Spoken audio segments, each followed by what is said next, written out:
Hello Maval, बातम्यांचा आवाज, मावळचा विश्वास.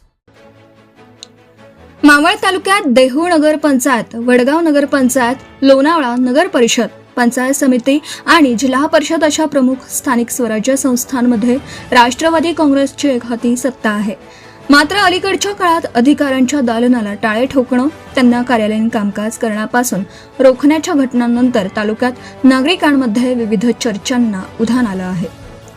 एकहाती सत्तेमुळे काही सदस्यांच्या वागणुकीत बदल झाला आहे का, असा प्रश्न अनेक नागरिक उपस्थित करत असल्याचं बोललं जात आहे. लोणावळा नगर परिषदेत मुख्याधिकाऱ्यांच्या दालनाला टाळे ठोकण्याची घटना घडल्यानंतर आता वडगाव पंचायत समितीतही गटविकास अधिकाऱ्यांना कार्यालयात बसू न देणं आणि त्यांच्या दालनाला टाळे ठोकल्याचा प्रकार समोर आला. या सलग घटनांमुळे प्रशासनावर अनावश्यक दबाव टाकला जात आहे का, अशी चर्चा तालुक्यात रंगू लागली आहे. नागरिकांचं म्हणणं आहे की अधिकारी चुकीचं काम करत असतील किंवा जनतेची कामे प्रलंबित ठेवत असतील तर त्यांना कायदेशीर आणि प्रशासकीय पद्धतीने जाब विचारला जावा. मात्र कार्यालयीन कामकाज ठप्प करणे किंवा अधिकाऱ्यांना काम करण्यापासून रोखणं हा योग्य मार्ग नसल्याची भावना अनेकांकडून व्यक्त होत आहे. अधिकारी आणि लोकप्रतिनिधी यांच्यातील संघर्षाचा फटका अखेर सर्वसामान्य नागरिकांनाच बसत असल्याची ही चर्चा आहे. लोणावळ्यातील पूरस्थिती, विविध विकास कामं आणि प्रशासनाच्या कार्यपद्धतीबाबतही नागरिक आता अधिक जागरूकपणे प्रश्न विचारू लागले आहेत.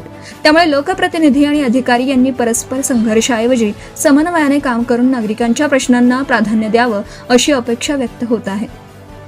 आता या संपूर्ण घडामोडींवर आमदार सुनील शेळके कोणती भूमिका घेतात, अधिकारी आणि लोकप्रतिनिधींमध्ये समन्वय निर्माण करण्यासाठी काय सूचना देतात आणि अशा घटनांची पुनरावृत्ती होणार नाही यासाठी कोणती भूमिका मांडतात, याकडे संपूर्ण मावळ तालुक्याचे लक्ष लागले आहे.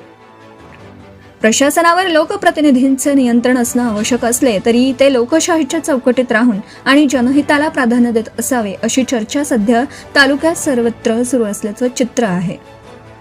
हॅलो मावळसाठी सचिन शिंदे, तळेगाव, दाभाडे. आताच हॅलो मावळ YouTube चॅनलला सबस्क्राईब करा आणि आमच्या फेसबुक पेजला फॉलो करायला विसरू नका.